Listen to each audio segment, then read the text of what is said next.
What's up everyone, I'm Dan and thanks to Idea Factory International for the review code for Ariana and the Elder Codex on the Nintendo Switch systems.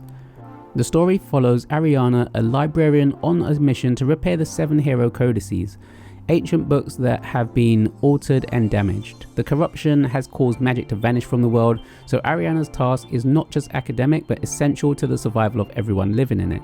Using special librarian magic, she enters each codex, explores its contents, and tries to restore what has been lost. It is a strong setup because it gives the adventure a clear purpose while leaving room for mystery and discovery. What stands out immediately is how much effort the game puts into its world building.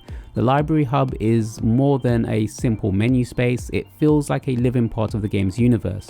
There is plenty of lore to discover through brief books, character conversations, and the overall structure of the setting. The writing does a good job of explaining how the world has reached its point without becoming dry or overly technical. Ariana herself is a compelling lead, and the game wisely gives her a personal motivation beyond the main mission, which helps make her feel more human.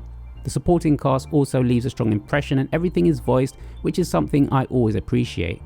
The English dub is well directed and helps bring the story to life without feeling awkward or distracting. On top of that, the game's decision to offer both English and Japanese voices is a welcome touch, giving players a choice in how they experience the dialogue. Combined with strong character animation and expressive portrait art, the cast often feels more vibrant than you might expect from a smaller scale game.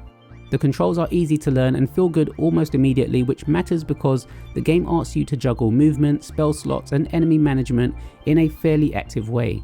Ariana can equip 6 actions at a time, with 3 assigned normally and 3 more accessed by holding a trigger. That setup makes combat flexible without becoming overly complicated. The basic sword attack is especially satisfying, with fast responsive combos that make close range combat feel fluid and enjoyable. There is also plenty of room for experimentation. More than 30 unlockable spells and abilities can be mixed and matched across 6 slots, allowing players to shape Ariana into different builds depending on their preferences. The element system adds another layer, encouraging you to pay attention to enemy weaknesses and use the right spells to build towards powerful magic bursts. It gives battles a nice rhythm, especially when you're blending sword strikes and abilities in quick succession. When everything clicks, the combat feels genuinely rewarding. That said, it's not a flawless system. Combat can feel a little stiff at times, particularly when you're trying to dodge incoming attacks. The controls themselves are easy to grasp, but the flow of movement doesn't always match the speed of the action on screen. This is most noticeable during moments that demand precise evasion. The game still remains enjoyable, but a bit more looseness in the movement would have made the action feel even better. Enemy variety is another area where the game could have gone further. While the codices introduce different biomes and thematic variations, many foes end up feeling like altered versions of the ones you've already seen. That doesn't ruin the experience, especially because the bosses are much more memorable, but it does make the regular encounters feel slightly less surprising than they could have been. The bosses, by contrast, are excellent. They usually have multiple phases and demand movesets that push you to really pay attention to timing, positioning, and spell choice. On hard, they can be especially satisfying, turning each battle into a genuine test of your build and reflexes. The game's level design also deserves praise. The codices are compact, but they're smartly designed, with platforming and exploration feeding into progression nicely.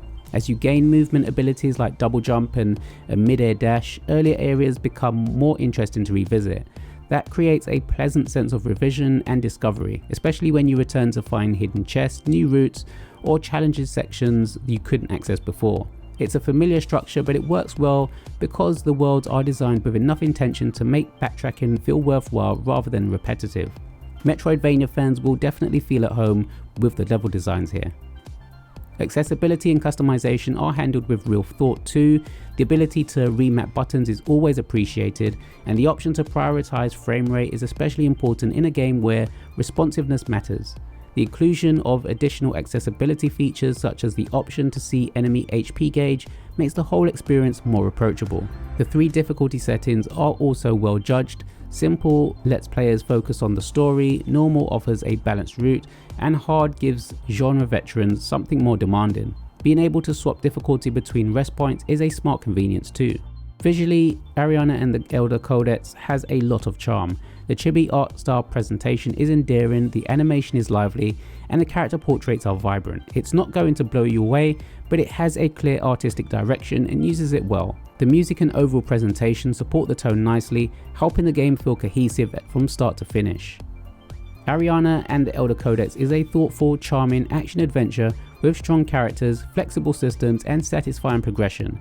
Its combat is not always as smooth as it wants to be, and its enemy variation could be broader, but the game's heart is in the right place. For players who enjoy smaller scale adventures with real personality, this is a journey worth taking.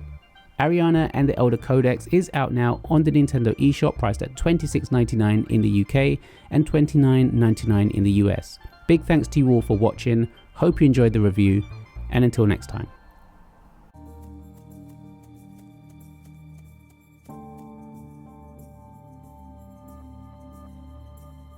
I wonder what's next.